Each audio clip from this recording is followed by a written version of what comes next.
October மாதம் 12ஆம் தேதி 1482ஆம் ஆண்டு கிறிஸ்டோபர் கொலம்பஸ் அமெரிக்க ஐக்கிய நாட்டை கண்டுபிடித்து 6 நூற்றாண்டுகள் முடிந்துவிட்டன. ஸ்பெயின் தேசத்து கொடியுடன் 41 வயதான கொலம்பஸ் 3 கப்பல்களில் 90 மாலுமிகளுடனும் மேலும் 30 பேருடனும் பயணப்பட்டு மத்திய அமெரிக்காவின் கடற்கரையை விட்டு சற்று அப்பால் உள்ள சான் சல்வேடர் தீவில் வந்து இறங்கினார். அன்றைய தினம் கொலம்பஸ் அடைந்த திருப்திக்கு அளவே இல்லை என்று கூறலாம்.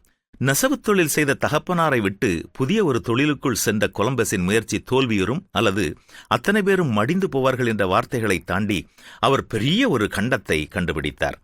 ஆரம்ப காலத்திலிருந்தே ஏதாவது ஒன்றை புதிதாக கண்டறிய வேண்டுமென்ற ஆவல் மனிதனுக்குள் வேலை செய்து கொண்டே இருக்கிறது. இந்த காலத்தில் மனிதன் வானத்தில் பயணம் செய்து பல கிரகங்களை பற்றி அறிய இன்னமும் நாம் கைப்பற்ற வேண்டியது என்ன இருக்கிறது?